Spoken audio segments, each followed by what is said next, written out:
베트남어 성조입니다. 베트남어는 한국어와 달리 높낮이, 즉 성조가 있습니다. 그래서 발음을 할 때 조금 어려운데요. 오늘은 성조에 대해서 배워보도록 하겠습니다. 베트남의 성조는 총 6개가 있습니다. 그래프에서 보듯이 1번부터 6번까지입니다. 먼저 1번은 높낮이가 다른 꾸밈이 없이 한 자리에서 계속 나는 음입니다. 평성이라고 하는데요. 베트남어를 말할 때는 우리나라 말이 도레미 중에서 미에 가깝다고 하면은 베트남어는 미보다는 약간 도레미파솔 정도로 약간 높은 음이 납니다. 그래서 평성일 때에도 약간 높게 발음을 해야 됩니다.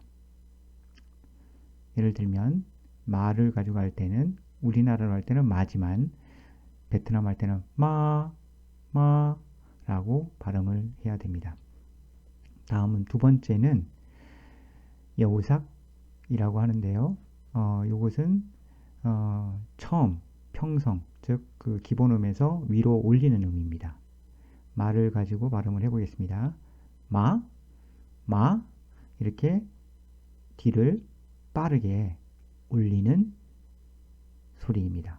다음 세 번째는 소후엔으로서 중간음에서 천천히 낮게 발음하는 음입니다. 마를 가지고 해보면 마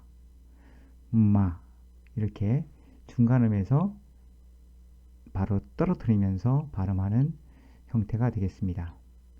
네 번째는 소호이로서 중간음에서 낮추는 높입니다. 중간음에서 낮추는 높이는 것으로서 마를 가지고 하면은 마 이런 형식으로 발음을 하게 됩니다.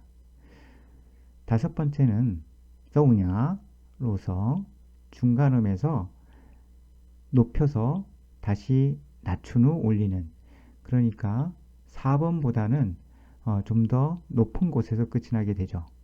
마를 가지고 하면 마 이런 식으로 뒤를 좀 높은 쪽에서 끝나게 됩니다. 여섯 번째는 저우낭으로 해서 내리는 것이죠. 급격히 떨어뜨리는 것입니다. 마를 가지고 하게 되면 마 이렇게 하게 됩니다.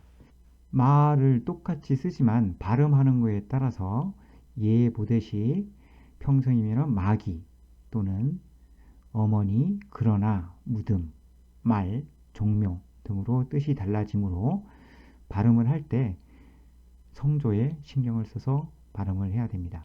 그럼 1성 예를 보겠습니다. 마, 디, 2성 마, 노이, 3성 마, 바자, 4성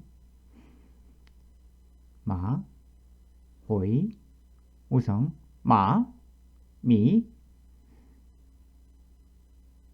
여섯 번째 6성은 마, 낭이 되겠습니다. 여기에서 4성과 5성, 소호이, 그 다음에 쪼우아는 북부 지방에서, 즉 하노이 쪽 지방에서는 구분해서 발음을 하지만 남부 쪽에서, 중남부 쪽에서는 이 부분이 거의 구분이 되지 않습니다. 그리고 베트남어의 표준 발음은 북부 발음입니다.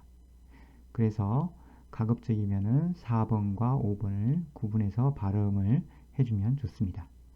말을 하거나 들을 때에는 성조에 신경을 써야 됩니다. 그렇지 않으면 전달이 되지 않습니다.